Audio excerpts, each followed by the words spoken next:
What's happening, guys? Welcome back to the next Josh Nader Plays video. Today I'm going to be ranking the bosses in Bloodborne, the final game that I played in the Souls series after doing Dark Souls, Dark Souls 2, and Dark Souls 3. I will not be ranking anything from Demon's Souls because I don't believe that is out on PS4. So without further ado, let's get right into it. So this is going to be a ranking of all the bosses from easiest to hardest. I'm not going to be counting any of the Chalice dungeon bosses because there are too many of them and they're pretty unoriginal and they would basically just make this video a lot longer, unnecessarily longer. I'm also not going to be counting the DLC because I haven't played it. Number 17 and the easiest boss in Bloodborne is the Witch of Hemwick. Now let's be honest, most of the bosses in Bloodborne at least pose some sort of difficulty or a mild challenge. This is the only one in the whole game that I found to just be pathetically easy. They don't really have very many moves. The witch can use one spell that will hold you in place, and there's another AoE, but it should never have the chance to build this up as long as you're attacking it. So even with both of the witches in the fight, the only real threat I can see is the guy wielding the little sickle. You gotta watch out for this dude, because another one can spawn in halfway through the fight or so, and if you get these guys on you while you're trying to fight a witch, you might actually have a chance of dying. The good news is that you basically have to walk right in front of these guys for them to actually notice you, and they kind of chill in the very middle of the arena, so as long as you use the sides and the flanks to get from one end of the map to the other, you shouldn't really have a trouble with them. I would like to recommend walking into this fight, or any boss in this game for that matter, with at least more than one blood vial, which is what I came into this fight with. But the fact that I still beat it on my first try with that shows you just how easy this boss is. Number 16, Celestial Emissary. If I had to compare this boss to another one in the Souls series, I would have to say it's most like Royal Rat Vanguard from Dark Souls 2. So if you like gang fights like that, you're gonna love this one. So you walk in and see all these little blue alien dudes. My recommendation would just get the Hunter's Axe and just R2 spam these fuckers. After a while, you'll notice that yes, one of them does have the boss health bar, they don't collectively have it, and after you hit this one for quite a bit, he'll transform into a giant alien. Now from my experience, he doesn't really gain a whole lot of new moves, he basically just has increased hitbox range. This fight is more about managing your enemies and crowd control more than anything else. The big guys' attacks don't really hit that hard, neither do the little guys, but if you let them swarm you, you could be in a little bit of trouble. Unlike most bosses in Bloodborne, I would actually recommend being a little less aggressive here. Take out some of the little guys when you have an opportunity, and then take out a little bit of health on the big guy when you have a chance. Just take your time, and this fight should be a breeze. Number 15, Mergo's Wet Nurse. For the penultimate fight in this game, this boss was pathetically easy. In the first phase of the fight, she only has a few different attacks, and every single one of them has a very limited hitbox, and that is right in front of her. Lots of these attacks are locked in too, so your basic idea is you're going to want to strafe to her behind and then just hack away while she does the attack. Even if you do get hit, most of her attacks don't do that much damage for this late in the game. The only way I could see phase 1 of this fight being difficult for anybody is if you get a little too greedy and attack her in front, and she does that one attack where she just swings her arms around rapidly. As long as you press circle though, you should be able to get out of that. At certain points of the fight, she can call in this dark mist that makes the arena super dark and hard to see very far in front of you. Just stick to her like glue, and if she happens to spawn a clone, you can kill it by hitting it once. I didn't really know this at first, so I just kind of ran around and tried to get away from her, and she did these long reaching attacks, none of which could hit me. I really don't know what else to say about this boss. It's not really a boring boss or a bad boss per se, it's just a really easy one with a very limited moveset. Either way, the atmosphere was really great, the crying baby, and the terrifying appearance of this boss, so I definitely enjoyed putting this one down with ease.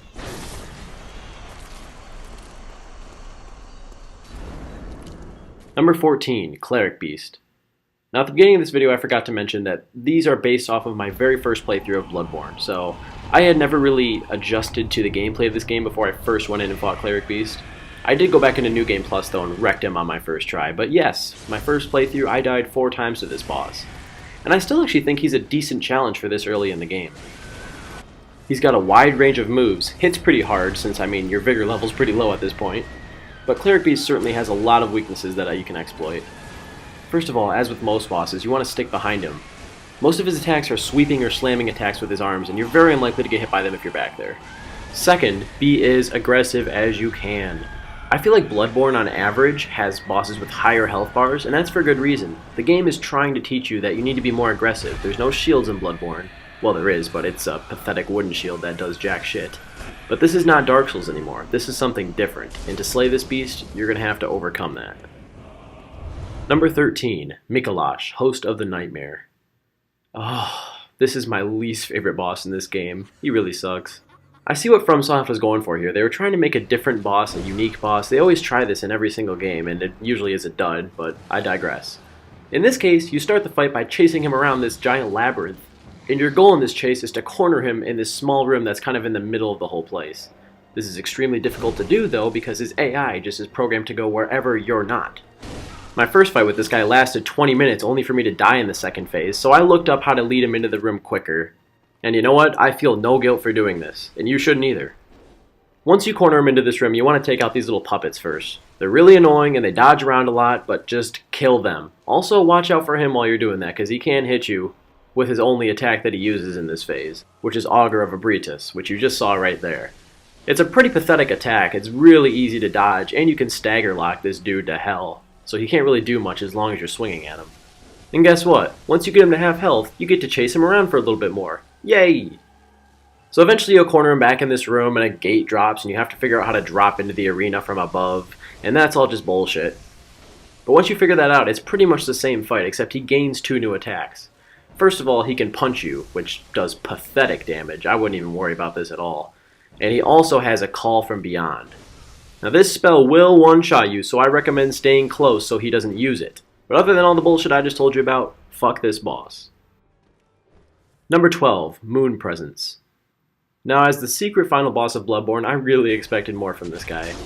Sure, he's really cool looking, but his moveset is so basic, and it's really not that much of a challenge considering I had just beaten Gehrman, and I had like 4 blood vials left going into this fight. I kind of treated it like a joke at first, because I thought for sure I was going to lose, but then I realized how piss easy this guy is, and I just unleashed my fury on the little fucker. So this scrawny little beast doesn't really do much but whip his tail and arms around, so you want to stay behind him, which is pretty much the golden rule for any boss that looks like this. Long story short, Moon Presence is really fast and aggressive, but his attacks don't do that much damage and they're really easy to counter. It does have this one move that brings your HP all the way down to 1, but you can just go and regain all of it back while this thing recharges, I guess? And you can even do some extra damage on top of that and basically give him the middle finger for even having such a dumbass move. Now during the second phase for me, he did bring out these giant orbs, and I was a little cautious because I was out of blood vials and I had like no health left, as you can tell, but nothing really happened of them and I don't know what the attack does. But if I had to guess, I would doubt that it makes this guy much harder. Number 11, the One Reborn. This is another disgusting boss that I absolutely hate. And I know a lot of people will disagree with me on this, but I actually think this guy's fairly difficult. I might have been slightly underleveled when I first went in to fight him, but that doesn't excuse the fact that his attacks are completely random and I feel like they always one-shot me. So when you first walk in, save yourself some pain and come kill these bell-ringing assholes up here so they aren't sending shit flying at you through the whole fight. And when you're fighting the actual boss, I really don't know what a good strategy is. I just kind of went for it, and a lot of times I succeeded, a lot of times I didn't. His attack patterns feel so random. There's a lot of just stomping around and swinging his like thousands of appendages. And then there's also an attack that he can make it rain like dead bodies or whatever, and that's just fucking disgusting, and it's random, and it always hits me when I'm trying to kill him. On top of all that, he also has an AoE that takes a long time to charge up and gives you plenty of time to get away from, so I'd actually argue that's one of the easier moves to deal with. All I know is that whatever strategy I chose, I always found myself chugging blood vials and running out before the guy even had less than a quarter health. I had a decent amount of trouble killing this fucking thing. And I also had a decent amount of trouble ranking it. I still don't know if this is the right place for it. I'll have to see if I play this game through again. But for now, I guess I'll just say I don't really think I'm qualified to give out advice on how to kill this boss, because I pretty much went for the YOLO kill and died delivering the final hit.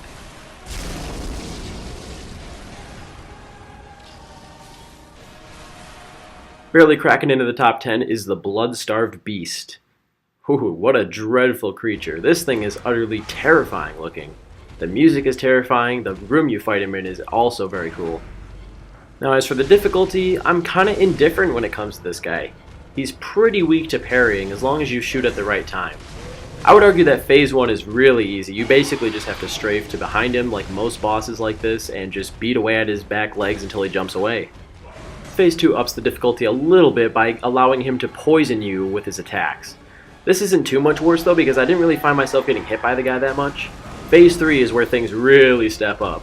Now whenever you stand near the fucking beast, your poison meter builds up, so make sure you bring antidotes to counter this. Still though, the footage you're watching is from my second character playthrough, in which I didn't really rely on parrying too much and I actually ran out of antidotes in the third phase, and I still beat him on my first try in that playthrough. Regardless, I will always remember the Darkbeast Beast as being an intermediate and pretty scary looking boss the first time I walked into the room. Number 9. Amygdala. Amygdala? I'm not really sure how to pronounce the name. Regardless, when I walked into this boss fight, I believe I was a bit over-leveled, so this probably would have been a lot harder if I wasn't. But I still think the middle of the pack is a pretty good place for this big guy. This is easily the biggest boss you will fight in this game, and it has a lot of long-reaching attacks. Your main idea is to stay to the side, because it can't really hit you with its sweeping arm attacks there, and those are what take the most damage. I mean, you can certainly get behind this boss and just whack away at its tail and back legs, but that does pathetic damage, and I prefer to kill the boss this year. Amygdala also has this weird AoE laser thing that never really hit me, but I'm sure that does a lot more damage than his other attacks.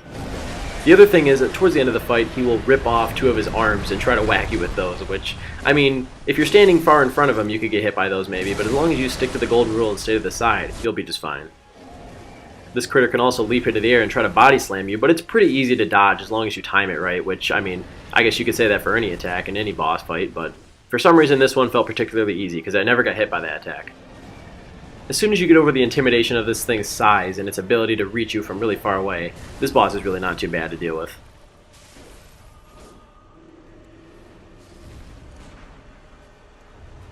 Number 8. Shadow of Yharnam. I don't know who named these bosses, but I count 3 shadows, not 1. So when you walk into this arena, you'll see 3 shadows, like I said. One of them is wielding a katana, one is wielding a blowtorch, I guess, that he blows fire at you with. And another one shoots fireballs at you that can home in on you and can actually do pretty good damage, so watch out for that. Take out Mr. Katana first, because he's really weak to parrying.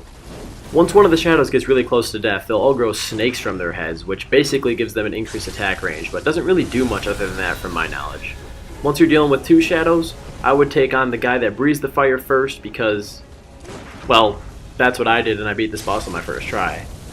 It's definitely much easier once you've got it down to 2, but once you get to the last guy, there can be a little bit of a hurdle where he gains this new attack. Basically what he'll do is he'll like reach into the ground and these giant snakes will appear and they'll hit you and it does a lot of damage, and you can get countered by him pretty quickly after that, which could result in your intimate death. But regardless, once you get it down to 1, there's really not much you can do but delay you a little bit longer.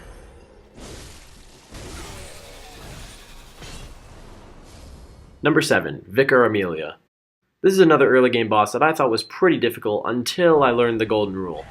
Which, if I say it again, I feel like I'd just be beating a dead horse at this point, but bait and attack, strafe to the side, get behind, and beat the shit out of the thing's ass. If you have a heavy enough weapon and enough DPS output, you can also stun Amelia quite a bit, but if not, I can see how you could find her difficult because she does like to back up a lot and turn around pretty quickly when you try to get behind her.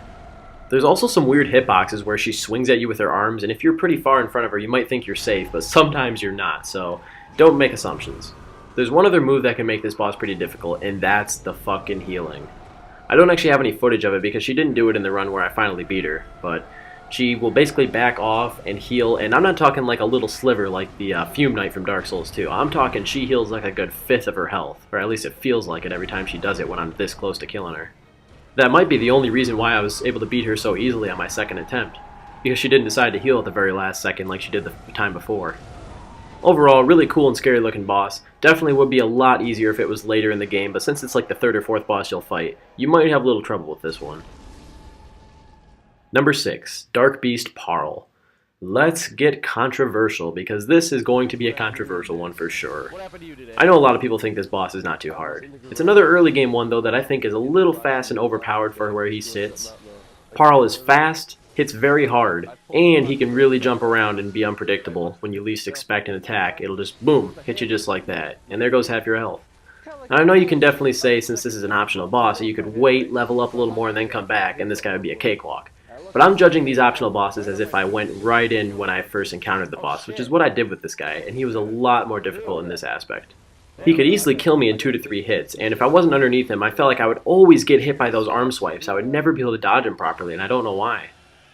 There's also a lot of AoEs that he has. They're fairly easy to get away from in time, though, because, I mean, he's pretty big, but he's not, like, huge. And there's also the stagger potential. You could say, well, he's pretty easy, because if you have a heavy weapon, you just chop at his legs, and he'll go down, and you can get a lot more damage in, etc. But that's another thing I find difficult about this boss, though, is it's really hard to actually hit him. He has such small little spindly legs that are constantly moving around, and I guess you could try locking on, but I would recommend not doing that for this fight, because I tried it and I just lost track of him pretty much every second whenever he jumped around. Now I'm curious, tell me in the comments what you guys think of this boss, because I actually thought he was pretty hard. Number 5, Rom the Vacuous Spider. Oh, this is a boss where you walk in, it's all majestic, and you think, oh, okay, this guy doesn't look too hard, he's just like a big fat potato with a head on it. And then all the little spider minions appear. It feels weird putting Rom this high on the list, because he really doesn't have any attacks that are that hard to avoid. But the thing is, this is more of a crowd control fight, kind of like Celestial Emissary. The difference is that these little spiders do a shit ton of damage, and so does Rom himself.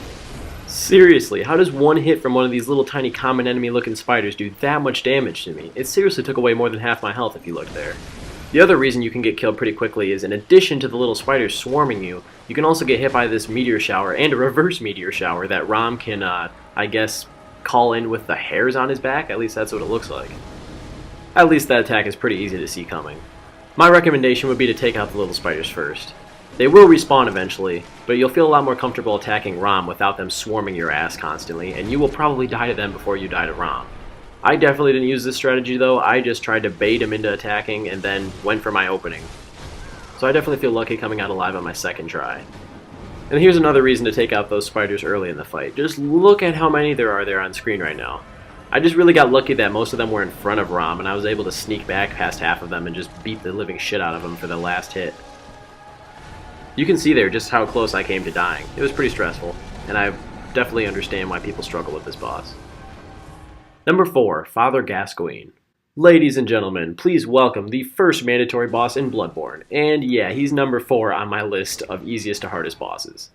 I just read something interesting the other day. If you go and look at the achievement you get for beating this boss, only like 50% of the players actually achieved that own the game. So it's safe to say that this boss caused a lot of people to abandon this game. And I can certainly see why. Even the first phase forces you to adopt Bloodborne's really fast-pacing style of fighting. And once the second phase begins, I was just absolutely shocked with how insanely aggressive this guy is. Seriously, I had trouble even using one blood vial without getting smacked by his werewolf arms right again. I found out that he gives you the most time to heal or even just to catch your breath if you dodge behind him instead of just strafing to the side or, you know, just straight away from him. No, that won't work because he'll just keep on jumping as long as you're standing there. And it easily almost led to my death many times. Honestly, this boss is so hard that might be my best achievement in this game is beating him on my first try. One thing that can definitely trivialize the first phase is parrying. He's very, very weak to parrying. But in the second phase, I wouldn't really try that. He's just so fast and it can be so punishing if you miss the parry. My recommendation would be to just strafe to the back of him, like I said, and pick your opportunities to strike. As long as you're consistently dodging, you really shouldn't be having too much trouble getting hit by him, but I can definitely understand that this boss has a pretty big learning curve. I should also note that at this point in the game, I didn't even know gun parrying was a thing, so yeah, I didn't even have my pistol equipped with me for this fight. Number 3, Martyr Logarius. Wow, I don't really know what it is about this boss, but I am just so bad at fighting him. I actually died a good 3 or 4 times, and then I just gave up on the guy and came back after leveling up a good 10 times. I think I might have been a little bit under-leveled when I came to the castle, but regardless, there are definitely some strategies that I learned that make this boss a little bit easier. First of all, this guy staggers a lot in Phase 1. You can use pretty much any weapon, and the first hit you deal against him will stagger him unless he's already locked into a certain attack. So let's start with his melee attacks, I guess. He uses this scythe here. It doesn't really do a whole lot of damage, and they're fairly easy to dodge. I'm just not good at it. I'm willing to admit that. He doesn't even really use those too much in Phase 1. He mostly uses these skull orbs that he sends flying at you, and he can detonate them whenever he wants, or he can use the massive one that just tracks you down. Both of those are pretty annoying to deal with, and you want to make sure they're not about to hit you before you go in and trade damage. Now I know, this boss is parryable, and I can't exclude that as a reason why he's in this spot at this list, but I just feel like the parry timing is so hard to get right, and he doesn't even use his melee attacks too much until Phase 2, where he doesn't really stagger, so it's kind of dangerous to try to do that. Speaking of Phase 2, at certain points during Phase 2, he'll take this sword and he'll basically plant it into the roof of this building. This will cause this guy to rain spears that will home in on you, so you're going to want to destroy this sword ASAP. Don't trade damage to do it though, because the spears that come from this guy don't do that much damage to you. Regardless of how you go about this fight, I wish you the best of luck, because this is a tough one. Number 2, Ebrietas, Daughter of the Cosmos. Oh, what another disgusting abomination. I actually think this boss is pretty cool, but it is easily one of the hardest that I faced in the game, and I had really struggled to avoid the attacks at first. So I tried a multitude of different strategies here, including baiting attacks from the front and then attacking the head, but I found that the best thing you can do is just strafe around and stay in the backside, because she can't hit you with a lot of her attacks from there. Literally about 95% of her attacks are just swinging her arms or tentacles around, or bashing you with her head or body. And you can't really get hit by this if you're behind her, but I will say some of the arm-reaching attacks can hit you while she's rotating, so you want to kind of dodge around anyway. Honestly, one of the only reasons this boss is so hard is because even if you're trying to stay behind, which is the golden rule, she rotates so fast that you're still likely to get hit by a lot of attacks while you're just trying to get out damage out there. It's really difficult to get more than 2 or 3 hits before you have to start dodging because she starts turning around to face you. Oh boy, so about halfway through the fight, maybe a little more, she buffs herself. And after the buff, you take small amounts of damage whenever you're standing near her, which sucks. It's not as bad as like slow poison from the Darkbeast Beast though, so your health won't be draining too much. Just keep an eye on your health bar and back off to heal when you need to. The other thing you want to watch out for in Phase 2 is what she just killed me with. That right there is a Call Beyond. It's the same move that Micolash uses on you in Phase 2, and guess what? It can one-shot you in this fight too. And I can't tell you how many times I died at this attack just because I didn't see it coming and I didn't recognize the wind-up. So I was just, standing back, attacking her from behind thinking, oh, this is not too bad. And then I get one-shotted. So yeah, watch out for that. Coming in at number 1, we have Gehrman, the first hunter. It always comes down to the hunter's helper to clean up after these sorts of messes.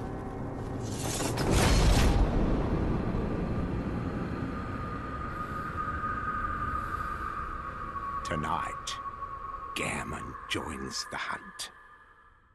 Man, it actually feels kind of good to finally have a Soulsborne final boss that is the hardest one in the game. Well, I guess Gehrman technically isn't the final boss, technically Moon Presence is, but I mean, Gehrman could be the last boss you fight if you didn't consume the 3 umbilical cords. And man, this fight is awesome, epic, and, as you could probably guess, extremely difficult. Yeah, you can parry him in his first phase and his second phase, but it's very risky to try to get the timing right. I had a lot of trouble learning it. So my main strategy in Phase 1 was to just bait attacks and then attack back, because he staggers a lot in Phase 1, so you don't really have to worry about getting attacked while you're trying to get damage in. And about halfway in, he does this AoE thing and goes into Phase 2. Now prepare to get wrecked in this phase, because this dude will not stagger no matter what you hit him with. Honestly, you can spam R2 with the Hunter's Axe extended and you still won't be able to stagger this bastard. He has this crazy overhead attack that he just used on me, and you want to get underneath him for that, because that thing can one-shot you if you don't have your HP all the way up. There was also a lot of moments in this fight where I just felt like I was safe, like I was far enough away from him where I'm not about to get hit by this attack that he's winding up, and then all of a sudden he basically teleports to me and pulls me in with his scythe. You're going to want to watch out for that. I should also mention that he has 2 different forms technically. He can extend his scythe, or he can make it down into a blade and then carry a gun and actually parry you. So you want to watch out for both phases. Both phases have different attacks that can be stronger or weaker than others. But honestly, your best strategy for this guy is just to parry. Particularly in Phase 2, because like I said, he doesn't stagger in Phase 2, so you're basically going to be trading damage whenever you get close enough to him to hit him. Regardless, keep toughing it out, try to learn the parry timing, and eventually you will beat this guy. Oh, what an epic ending to an amazing game. Now I just want to take a minute and thank you guys for going on this 4-game journey with me. I'm so glad I got into the Soulsborne games because they are honestly one of the most thrilling and exhilarating experiences I've ever had in gaming. I love how there's so many different playstyles and so many different conversations you can have and talk about the bosses, the areas, what's the best, what's the worst, what's the easiest or the hardest. And that is why I enjoy making these videos. Alright guys, that's going to about do it for this video. Don't forget to let me know in the comments what your list would be. I could have conversations about this game for days. If you want to see more Soulsborne content, make sure you like, subscribe, and comment if you wish. And I'll see you guys in the next video. Thanks for watching.